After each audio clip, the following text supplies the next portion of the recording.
안녕하세요 여러분, 도쿄햄육식입니다. 11월 26일 그리고 11월 25일날 말씀드린 바와 같이 폭락을 앞두고 있으니 S&P 500과 밀접한 연관이 있는 고평가 기업들 상으로 조심해야 한다고 말씀을 드렸고, 아니나 다를까 어제 대부분의 기업들이 폭락하면서 다우존스는 1.45% 빠졌고요, S&P 500은 1.54%, 그리고 나스닥은 1.58% 빠지는 모습을 보여주었습니다.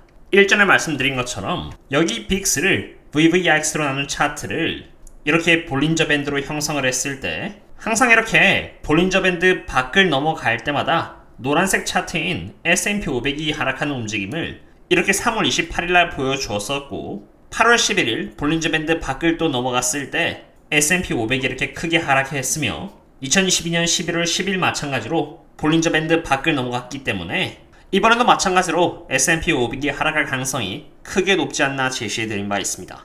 한창 저점을 보여주었던 빅스 지수는 어제 약 8% 오르면서 드디어 얼굴을 내밀었고 시장의 변동성을 보여주었는데요.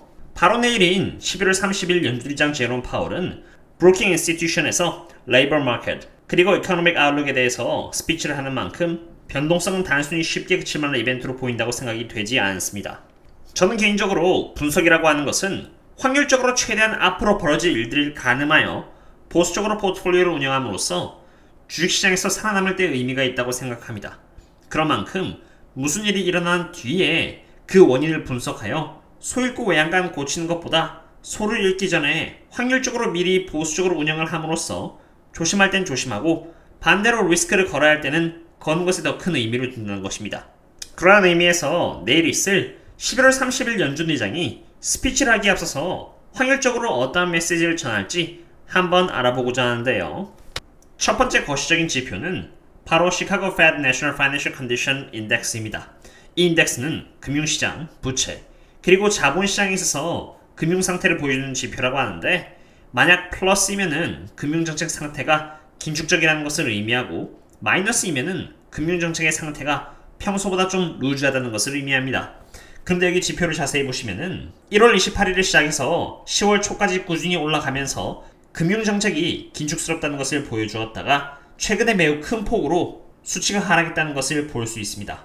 CPI와 연준 의사록이 한몫했을 가능성이 매우 큽니다. 연준은 계속 긴축적인 자세를 취하고 싶은데 이 지표가 계속 하락하면서 여태까지 연준이 해왔던 긴축적인 노력들을 물거품으로 만들고 있다는 것을 보여줍니다.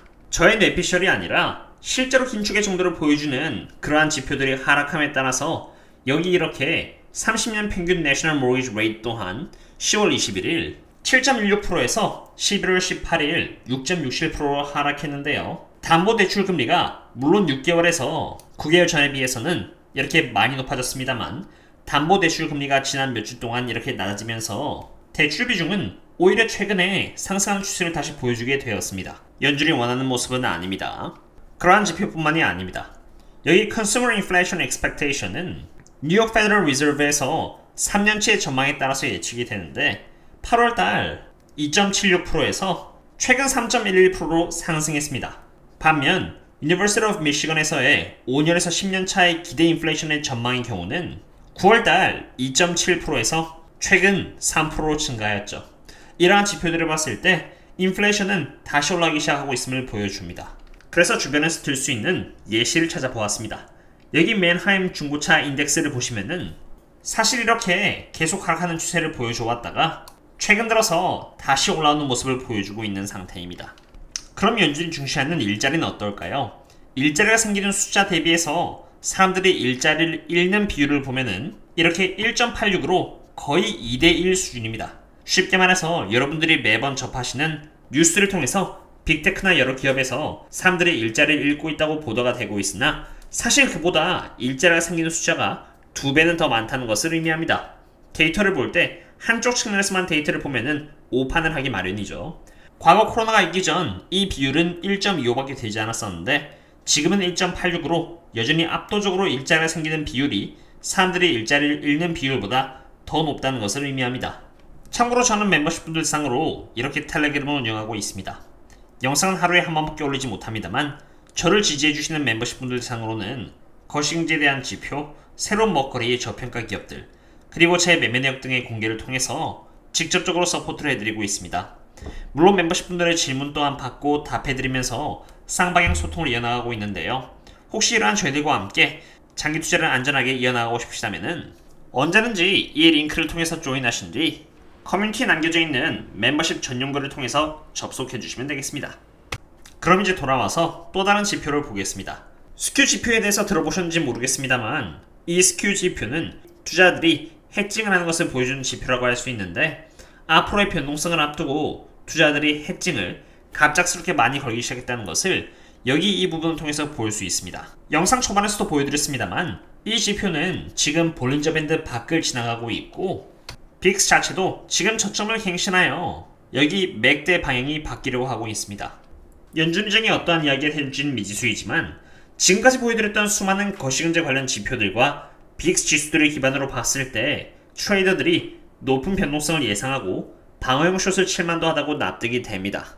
이러한 상태에서 저는 제 구독자분들께 도저히 내일을 앞두고 오늘 저평가입니다, 매수하세요 라고 말을 할 수가 없는 것입니다. 사실 오늘 뿐만이 아니라 며칠 전부터 계속 말씀을 드려왔죠.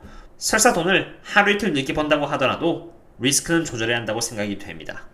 그럼 달러를 보겠습니다. 지금까지 달러 인덱스는 많은 하락을 해왔습니다. 만약 여기서 달러가 추가로 하락하게 된다면 연준의장이 바라는 바와는 정반대의 모습을 하게 되는 것입니다. 달러가 약해진다는 것은 원자재 가격이 높아질 수 있다는 것을 의미하고 그로 인해 수입 품목들의 가격은 상승하게 됩니다. 인플레이션은 더더욱 강해지는 것이죠. 달러의 하락은 연준이 결코 원하는 바가 아닙니다. 지금 현재 장은 약간의 상승을 보여주고 있는 상태입니다. 미래의 금리가 몇 프로까지 오를 것이다 라고 예측을 하는 것이 아닙니다. 환율, CPI 지표, 최종금리와 같은 이러한 단순한 거시경제 지표를 보고 뇌피셜을 넘는 것이 아니라 정말 실제로 연준이 중시하는 거시경제 관련 지표들을 하나하나 따져보았을 때 확률적으로 본다면 연준이 좋은 이야기를 내일 해줄 가능성은 그렇게 크게 없다고 봅니다.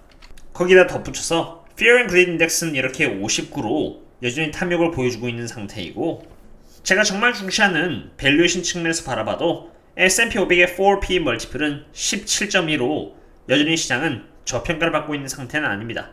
사실 베어마켓이 끝나려면은 적어도 전체적인 지표가 저평가임을 이렇게 과거 2008년대 했던 것처럼 보여줘야 되는데 지금은 전혀 저평가를 받고 있는 상황이 아니며 오히려 시장은 이렇게 올라가고 있는 상태입니다. 이렇게 높은 밸류에이션에 따라서 S&P 500의 큰 비중으로 연동되어 있는 주식 또는 ETF는 정말 사지 않고 보수적으로 스탠스를 잡을 것 같습니다. 하지만 반대로 그렇다고 해서 제가 전혀 투자를 하지 않는 것은 아닙니다. 바로 어제 이러한 영상과 마찬가지로 저는 굉장히 저평가를 받고 있는 섹터이자 인플레이션에 해칭을 해주는 섹터인 원유 섹터에 투자하였고, 주가가 한창 하락했을 때 그 특정 주식을 매수하여 텔레그램에 공유를 해놓았습니다. 굳이 고평가인 빅테크에 투자하여 연준의 의지에 대항하여 최선을 다해 싸우고 싶지는 않습니다. 베어마켓이 언제 끝날지 모르며 역사적으로 인플레이션이 한번 자리를 잡으면 굉장히 오래 간다는 사실 또한 알고 있기 때문입니다. 차라리 그 기간을 이용해서 인플레이션에 해칭을 해줄 수 있는 저평가인 섹터이자 그 섹터 내에서도 저평가인 기업에 투자하여 투자 시간을 최대한 효율적으로 사용해 나가고 싶습니다. 왜냐하면 월급은 한 달에 한 번밖에 나오지 않기 때문입니다. 오늘의 주가 흐름이 어떻든 저는 조바심 내지 않고 그저 내일을 바라볼 것 같고요. 다들 가급적이면 자신의 그릇 이내에서 조심 투자했으면 좋겠습니다. 오늘의 분석은 여기까지로 했고요. 그럼 다음에 또 다른 분석과 함께 찾아뵙도록 하겠습니다. 그럼 다음에 또 만나요. See you later.